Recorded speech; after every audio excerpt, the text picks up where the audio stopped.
Alright, this is it. The final episode of the Mandela Effect reality shift. Although the more I've worked on this episode, the less I think final is actually the right word. Originally there was going to be 2 episodes after part 5. One asking whether we could somehow shift back, or maybe even choose a better timeline.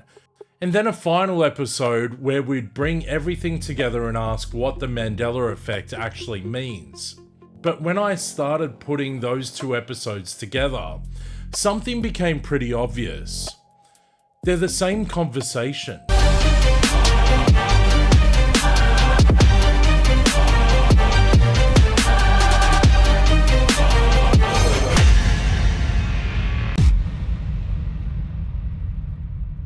This series has slowly moved away from logos, movie quotes, and spelling changes and into something much bigger. What is reality? How fixed is it? What role does consciousness play in it? Could there be different layers of reality we don't normally perceive? And if there are, could some of these things we currently label as separate phenomena actually be connected? That's where I wanted to take this tonight, because maybe we've spent far too long putting everything into separate boxes. Mandela Effect over here, UFOs over there, the paranormal somewhere else. Consciousness gets its own category. Ancient knowledge, hidden technology, simulation theory, interdimensional beings. Everything gets a label, everything gets separated. And I've spent decades looking into some of these subjects, and the longer I do it, the less convinced I am those boxes always make sense. And there's something else happening right now that makes the timing of this finale interesting. On the 27th of June 2026, the Large Hadron Collider at CERN stopped producing collisions and entered a major shutdown period for upgrades. That was planned, nothing blew up.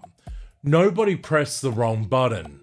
The LHC is being upgraded ahead of its next major phase. But almost immediately, people inside Mandela Effect communities started talking again about something we've discussed before: flip-flops. Things people remember changing, apparently changing back. And inevitably, one question came straight back with it: CERN. Now, do I know CERN has anything to do with the Mandela Effect? No, I don't. But am I interested in the timing? Absolutely. Because that's what this channel is here for. Not to tell you something definitely happened, but to look, to compare, to ask questions, and most importantly, to stay curious. So tonight we're not ending this series by putting the Mandela Effect back neatly into a box. We're doing the opposite. We're opening that box completely. Now, as we know, when people first discover the Mandela Effect, it usually starts with something small.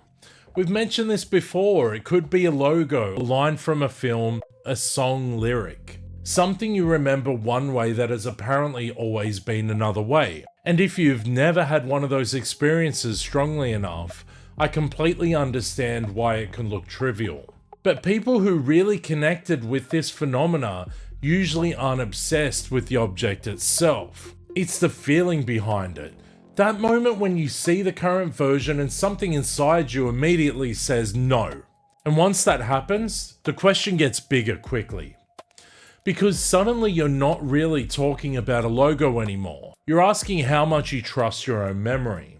You're asking how stable the past actually is. You're asking whether everybody else experiences reality in the exact same way.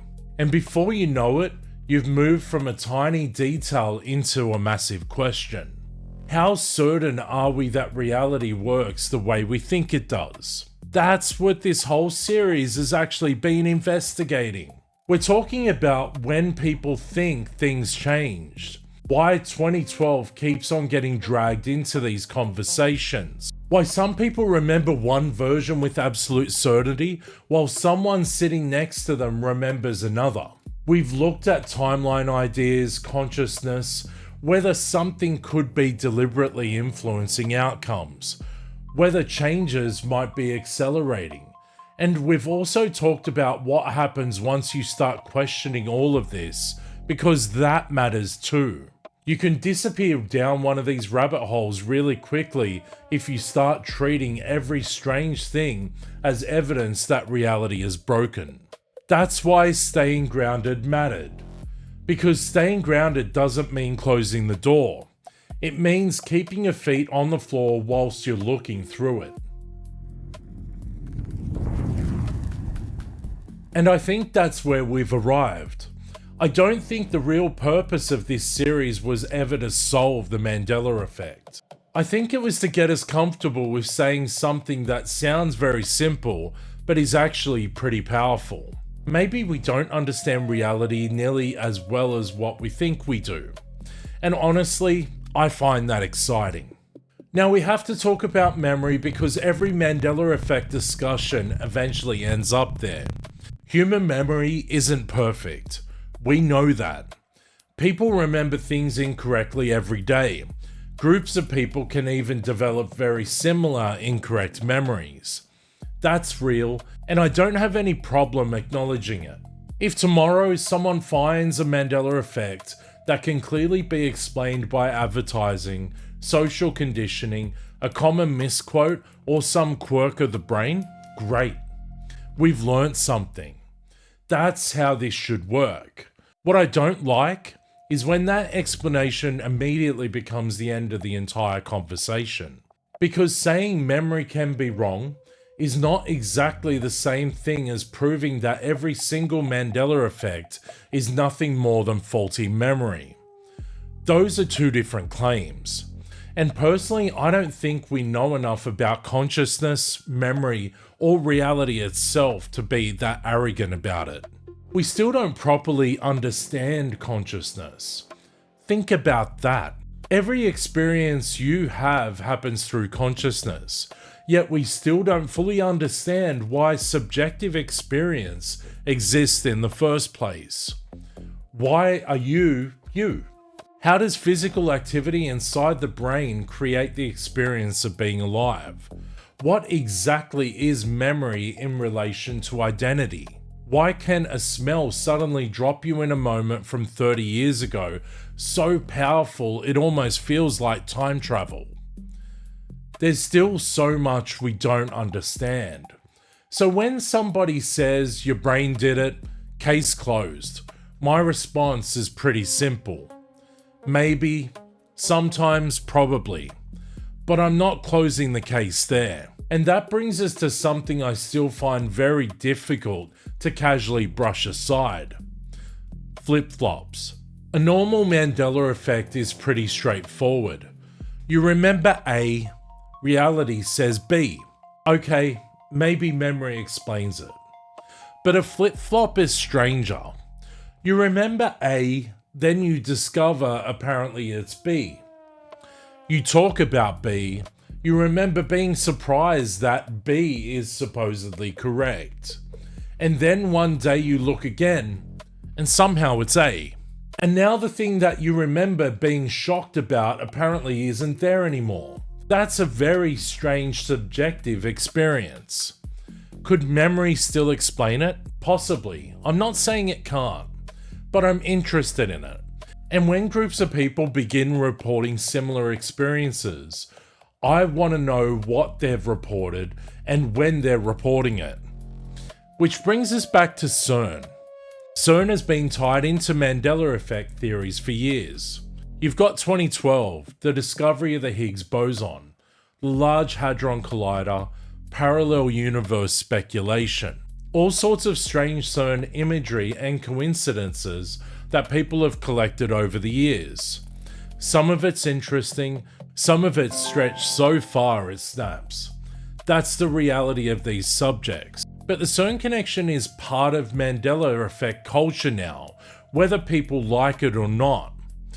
Then June 2026 arrives. The LHC stops producing collisions for a major upgrade, and people start talking about flip-flops again. Does that prove something? No. But does it make me want to watch what happens next? Absolutely. And I think this community should too. If you notice something changing, write it down, date it, screenshot it. If you think something has flip-flopped, document what you remember before you go online and read everybody else's version. If you ask someone else what they remember, don't lead them. Don't say, "Do you remember Pikachu with black on the tail?" Ask them to draw it or describe it. Don't ask someone whether it was Berenstein or Berenstain.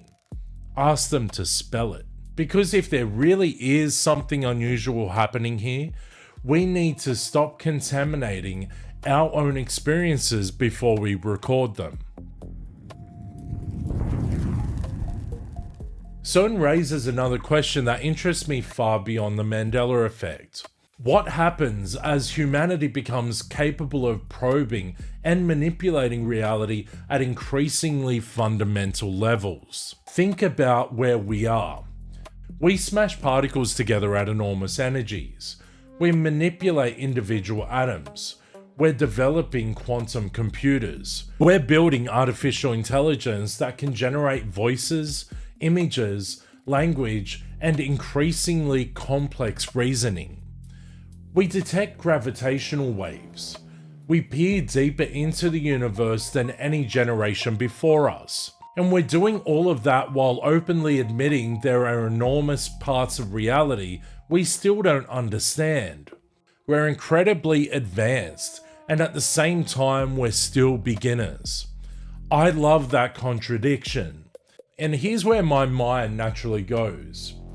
If you start messing about with the building blocks of the universe, is it possible strange things happen that you don't anticipate?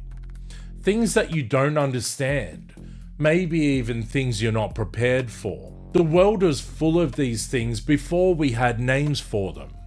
So I don't think it's ridiculous to wonder whether there are aspects of reality we are currently interacting with without understanding every consequence. The important thing is being open enough to notice. And this is where the Mandela Effect begins leading us into the wider existence unknown story. Because another subject has been doing the exact same thing for decades. UFOs. I've been interested in the UFO and alien phenomenon for decades, long before existence unknown existed. Yeah, that's right. Long before UAP became a word people could say in the government without immediately destroying their credibility. And something has changed around that subject. I'm not saying full disclosure has happened. It hasn't. We're still waiting for that answer everybody wants. But the conversation is different. Pilots have spoken publicly, military personnel have reported encounters, government officials have discussed UAP. Former intelligence officials have made extraordinary claims. There have been hearings, legislation, arguments about classified records, even more arguments around transparency. Whatever you think the final explanation will be, the subject isn't sitting exactly in the same space it was 20 years ago. And something else has changed too. The old UFO question was easy. Are beings from another planet visiting Earth in spaceships? That was basically it. But the deeper you go into this phenomenon, the stranger it becomes. What if consciousness plays some role? What if perception matters? What if dimensions matter? Then suddenly the UFO phenomenon starts touching the same questions we've been asking throughout this Mandela Effect series. What exactly is reality? And how much of it can we actually perceive? Alright, here's the last poll for this series. And I don't want to ask whether you think the Mandela Effect is real. Most of you have already made up your mind about that. If the Mandela Effect is part of something bigger, what do you think it connects to most? Is it A, parallel realities or different timelines? Is it B, consciousness and the way we experience reality? C, simulation theory or some kind of underlying reality system? Or do you choose D, a wider phenomenon connecting UFOs, the paranormal, and things we haven't understood yet. Pick the one that pulls at you, not what you think I want you to choose. What do you actually believe in? And tell me why, because I want to know where this community thinks the next connection is hiding. So here's the last word. Not just for tonight, for this entire series. And really for where I think Existence Unknown goes to from here. After everything I think we've explored, I believe the Mandela Effect is real. I believe there is a genuine phenomenon here worth taking seriously. Something about the consistency of the experiences, the certainty people describe, the residue, the flip-flops, and the sheer number of people who recognize that strange sense of mismatch tells me there's more here that I want to understand. Misremembering may account for some of it. I'm perfectly comfortable with saying that. But personally, I don't believe it accounts for all of it. I'm not prepared to shut the door simply because it's the easiest explanation available, because I don't think the Mandela Effect exists in isolation. I think it may be part of something much bigger, something that crosses into what we normally call the paranormal, consciousness, UFOs, possible interdimensional phenomena, technology, hidden knowledge, and parts of reality that we don't even have a language for yet. It means I think humanity needs enough humility to admit we don't know everything, not even close. And sometimes I think we've become a little bit arrogant about that. What if the Mandela Effect really was just the first clue? I love these questions, and that's why I'm here. And judging by the fact, if you're still watching, I suspect that's why you're here too. So where do we go to next? Seriously, tell me. Not just underneath this episode, under all of them. So for the final time in this series, I'm Mike. This has been the Mandela Effect reality shift. Thank you, genuinely, for taking this journey with me. The next rabbit hole might look completely different. Don't assume that it is.